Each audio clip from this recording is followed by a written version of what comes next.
Welcome back to Cinepedika. അങ്ങനെ ഗീതു മോഹൻദാസ് യഷ് കൂട്ടുകെട്ടിൽ പുറത്തിറങ്ങാൻ പോകുന്ന ടോക്സിക് സിനിമയുടെ ട്രെയിലർ റിലീസായിട്ടുണ്ട്. ഈ മാസം സെപ്റ്റംബർ അല്ല, ഓഗസ്റ്റ് 26 പടം റിലീസ്. ജനുവരി റിലീസാകേണ്ട സിനിമയാണ്. അത് മാറ്റി വെച്ച് ഇപ്പം റിലീസ് എന്തായാലും പ്രഖ്യാപിച്ചിട്ടുണ്ട്. ഒരുപാട് ട്രോളും ഒരുപാട് പരിഹാസങ്ങൾക്കും ഇടയിലാണ് ശരിക്കും പറഞ്ഞ ഗീതു മോഹൻദാസിൻ്റെ ഈ ഒരു ജേണി പൊയ്ക്കൊണ്ടിരുന്നത്. ഇതിൻ്റെ ഒരു അനൗൺസ്മെൻറ്റ് വീഡിയോ വന്നപ്പോൾ ഭയങ്കര ട്രോളായിരുന്നു. അതിൻ്റെ ഒരു ടീസർ വന്നു കഴിഞ്ഞപ്പോഴേക്കും പിന്നെയും ട്രോളുകളൊക്കെ വന്നു. പക്ഷേ ടീസറിലെ ആ കട്ട്സും അതിൻ്റെ ഫ്രെയിമും പരിപാടികളൊക്കെ കണ്ടു കഴിഞ്ഞപ്പോൾ ആൾക്കാർക്ക് മനസ്സിലായി, ഓക്കെ എന്തോ സംതിങ് പുള്ളി ചെയ്തു വെച്ചിട്ടുണ്ട് എന്നുള്ളത് മനസ്സിലായി. എന്തായാലും ഇനി ട്രെയിലർ കാണുമ്പോൾ അറിയാം എന്താണ് ശരിക്കും ഈ പടത്തിനകത്തുള്ളത്, വല്ലതും ഉണ്ടോ ഇല്ലയോ എന്നുള്ളതൊക്കെ മനസ്സിലാക്കാൻ സാധിക്കുമെന്നാണ് എനിക്ക് തോന്നുന്നത്. അത് ചിലപ്പോഴാണെങ്കിൽ നമുക്കൊന്നും മനസ്സിലാകാത്ത രീതിയിലൊരു കട്ടുമായിരിക്കാം. Let's see. എന്തായാലും ട്രെയിലർ റിലീസ് ആയതുകൊണ്ട് കണ്ടിട്ട് ഡീറ്റെയിൽ ആയിട്ട് നമുക്ക് സംസാരിക്കാം. എൻ്റെ പേര് അഭിജിത്ത് വിശ്വനാഥ്. നമ്മുടെ ചാനൽ ആദ്യമായിട്ടാണ് നിങ്ങൾ കാണുന്നെങ്കിൽ സബ്സ്ക്രൈബ് ചെയ്യുക, തൊട്ട് അടുത്തുള്ള ബെല്ലൈക്കൺ കൂടി എനേബിൾ ചെയ്യുക. ലൈക്ക് ചെയ്തതിന് ശേഷം ഹൈ ബട്ടൺ ക്ലിക്ക് ചെയ്യാൻ മറക്കരുത്. Welcome to Cinepedika. ടോക്സിങ്ങിൻ്റെ ട്രെയിലർ വന്നിട്ടുണ്ട്. എല്ലാ ലാംഗ്വേജിലും ഉണ്ട്. നമുക്കെന്തായാലും മലയാളം തന്നെ കാണാം. കൂടുതൽ വേറെ ഭാഷകൾ കണ്ട് പ്രാന്താകണ്ടല്ലോ. 4 മിനിറ്റ് 39 സെക്കൻഡാ. ഇതെന്ത് പടം മുഴുവൻ, ഒരു പടത്തിൻ്റെ ഒരു സീൻ മുഴുവൻ എടുത്ത് വെച്ചേക്കുന്ന? അത് ശരി. ഇത് എത്ര ഏഷുണ്ട്? 3 ഏഷോ? ട്രിപ്പിൾ ആക്ഷൻ ആണോ? ദൈവമേ, എന്തായാലും കാണാം. Let's react. സമയം കളയണ്ട. 4 മിനിറ്റ് ഉണ്ട്. വരട്ടെ. ഹെഡ്ഫോൺ കിടന്നാലോ അങ്ങോട്ട്.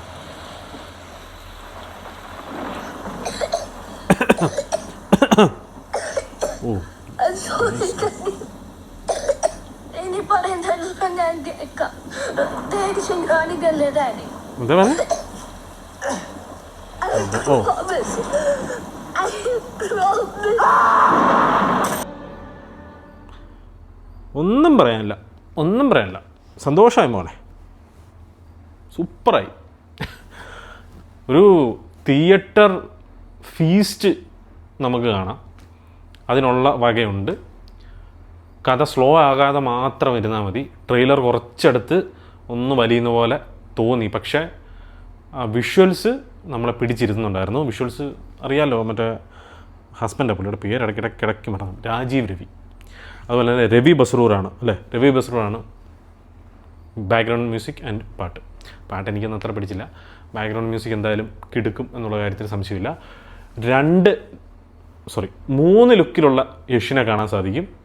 ഒരു നല്ല ബിയേർഡൊക്കെ വെച്ച് നല്ല ഒരു സൂപ്പർ ലുക്കിലുള്ള ഒരു യഷിനെയും കാണാൻ സാധിക്കും. അതുപോലെ തന്നെ ഒരു സോൾട്ട് ആൻഡ് പെപ്പർ ലുക്കിലുള്ള കുറച്ച് ഏജ്ഡ് ആയിട്ടുള്ള യഷിനെയും കാണാൻ സാധിക്കും.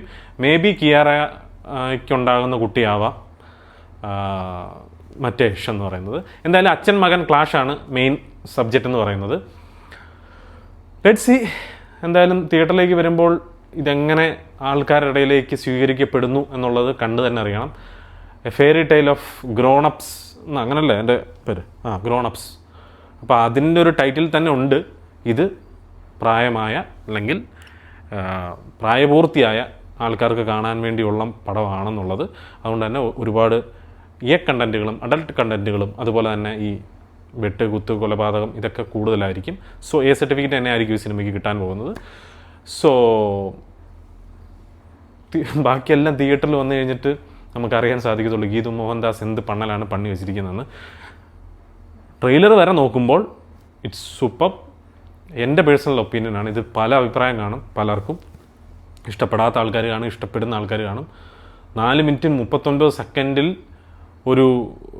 എനിക്ക് പേഴ്സണലി ഭയങ്കരമായിട്ട് ബോറടിച്ചില്ല. പക്ഷേ എവിടെയോ സൈലൻസ് ഉണ്ടായിരുന്നു എന്ന് മാത്രമേ ഞാൻ പറഞ്ഞുള്ളൂ.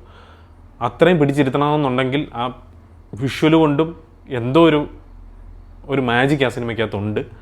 സോ ആ മാജിക്ക് തിയേറ്ററിലും വർക്കാവട്ടെ എന്ന് മാത്രമേ പറയാൻ ആഗ്രഹിക്കുന്നുള്ളൂ. All the best. ഇനി തിയേറ്ററിൽ വന്നതിന് ശേഷം നമ്മുടെ അഭിപ്രായം വരുന്നതായിരിക്കും. ഫസ്റ്റ് ഡേ ഫസ്റ്റ് ഷോ കണ്ടിട്ട് നമ്മൾ അഭിപ്രായം ഇടുന്നതായിരിക്കും. ഞാൻ ആ സമയത്ത് എന്തായാലും നാട്ടിലുണ്ടാകും.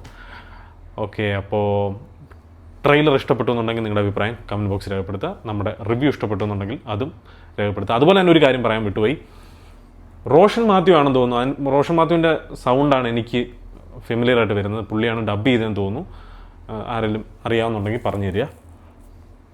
നമ്മുടെ KGF ചെയ്ത ആളല്ല ഡബ് ചെയ്തിരിക്കുന്നത്. അതെനിക്ക് മനസ്സിലായി. അത് തന്നെ മതിയായിരുന്നു എന്നാണ് എൻ്റെ ഒരു ഒപ്പീനിയൻ. നിങ്ങളുടെ എന്താണ് ഒപ്പീനിയൻ എന്നുള്ളത് കമൻറ്റ് ബോക്സിൽ രേഖപ്പെടുത്തുക. അടുത്തൊരു വീഡിയോ ആയിട്ട് വരുന്നവരെ പീസ് ഔട്ട്.